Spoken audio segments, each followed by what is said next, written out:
Bueno, primero que nada, buenas tardes. El día de hoy vamos a hablar sobre los tres filósofos contractualistas. Primero vamos a comenzar con Hobbes, de la mano de mi compañera Karen. Después con John Locke, de la mano de mi compañero Juan Pablo. Y finalizaremos con Jean-Jacques Rousseau, de mi parte. Bueno, para hablar del contractualismo tenemos que iniciar con el padre de la ciencia política, del Estado moderno y el que inicia todo en general, que viene siendo Thomas Hobbes. Para iniciar a hablar de él necesitamos entender para él cómo el ser humano es de naturaleza. Entonces, ¿cómo funciona eso? ¿Cómo va ese tema, Karen? Hola Julián, ¿cómo estás? Vamos a hablar principalmente de estos autores. Este filósofo, Thomas Hobbes, nos habla principalmente del estado de naturaleza. Nos explica que un mundo sin leyes, sin política, sin jueces, sin gobiernos, suena algo peligroso, ¿no? Pero esto es lo que él le llama el estado de naturaleza. Para él es una guerra. Esto, ya que su frase más famosa fue el hombre es el lobo, el hombre es el lobo del hombre. Pero ¿por qué lo trabajamos así?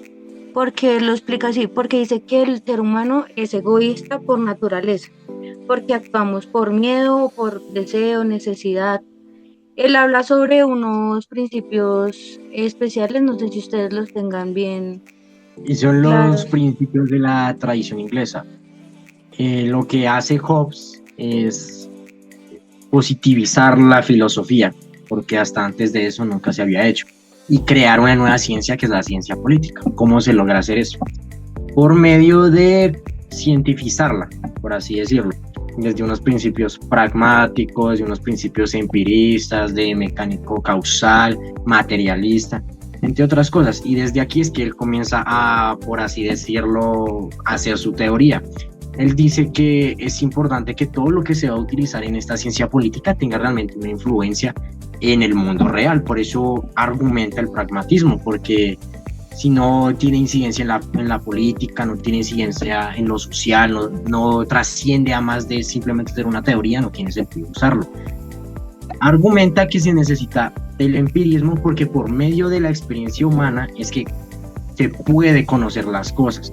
Entonces, cuando él habla de un estado de naturaleza, nos indica que el ser humano es incapaz de vivir por sí mismo porque viven en un conflicto constante. No hay una manera en que se regulen las cosas. Por eso él propone que debe existir un acuerdo, un tratado.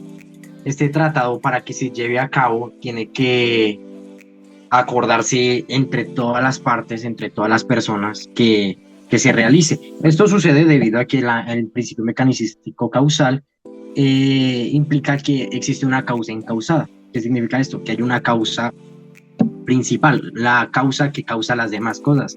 Esta es el miedo a la muerte. Argumenta Hobbes que el miedo a la muerte es lo que motiva al hombre, a un cuerpo físico, que en este caso sería el hombre, a actuar inconscientemente, porque eso no está en el mundo de lo que uno percibe, es algo que está, es algo inherente al ser humano, hace que las personas actúen, tomen decisiones por miedo a morir.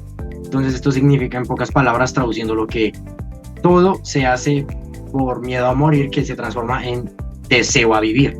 Para esto se necesita concentrar el poder. La única manera de lograr que la gente deje de estar en un estado de guerra es concentrando el poder.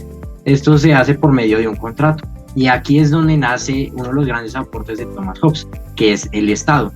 El Estado es cuando este acuerdo entre todos los ciudadanos se lleva a cabo y pueden vivir en sociedad.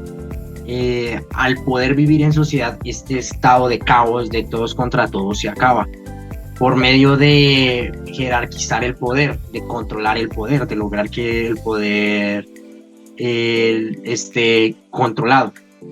En pocas palabras, eso es lo que argumenta Thomas Hobbes. Pero hablando más sobre otros filósofos, quisiera saber qué piensa o qué opina Juan Pablo sobre John Locke.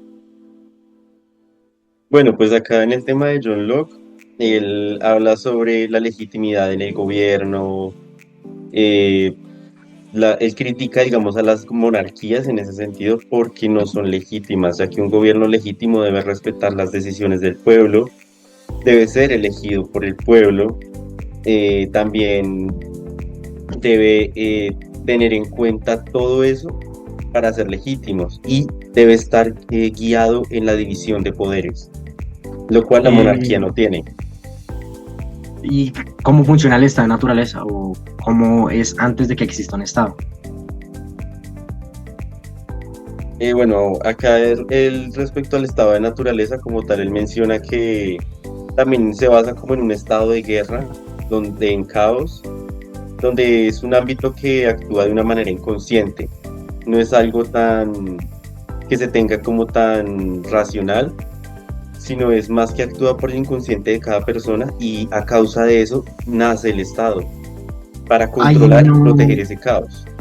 ahí no tenía que ver lo de que como no existen jueces o alguien que tenga mecanismos de control en una sociedad, así que tarde o temprano que los seres humanos vivan en paz a través de los conflictos y no haya nadie que pueda intervenir, sea un intermediario, eh, haya causado este tipo como de actuar. Sí, él habla sobre un tercer juez imparcial, que sin él, sin la ausencia de este juez, se van a llevar a cabo guerras, conflictos, problemas, y se llega a un caos en el punto de que ese deseo por sobrevivir aumenta mucho más en cada persona, y eso es lo que los guía poco a poco a ellos. Entonces, lo que legitima el poder, según Locke, es la voluntad de las mayorías. Sí, para Locke es muy importante las mayorías, ya que se basa en eso, digamos, a la hora de escoger un gobernante. Es entre el voto popular que escojan todos, la mayoría de las personas. Las minorías casi no se tienen en cuenta, porque se supone que lo que escoja la mayoría es el beneficio que va a haber para todos. Como el bien común. Exacto. Ok. Y también, bueno, Locke también habla de que eh, en el sentido de las monarquías es como un poder paternalista, ¿sí? Ya que se supondría que el Estado toma las mejores decisiones para el pueblo, que en este caso vendría a ser representado como el hijo, y tomaría decisión ya que es lo mejor para ellos, así a ellos no les guste. Pero para lo que esto no es tan correcto, por lo que yo digo, la división de poderes y deciden y toman decisiones a su gusto por beneficio propio, más no por beneficio de los demás. O sea, sí, sería como una especie de una voluntad de mayorías, pero no precisamente por el bien común, sino mirando o sesgados hacia un beneficio propio, ¿sí? Exacto. Se busca el beneficio propio que me beneficia a mí y lo mejor para mí. Aquí no se piensa en los demás ni que le puede beneficiar como tal al otro. Ok. Ok, yo quería hablar sobre los derechos, o sea, ya que Luke habla sobre los derechos que las personas tienen en ese estado de naturaleza, es decir, las personas vivían en cierta paz y respeto. No sé si ustedes recuerdan el tema de que él habla del derecho a la vida, a la libertad, sí, o sea, como los derechos también, los principales derechos, por así decirlo.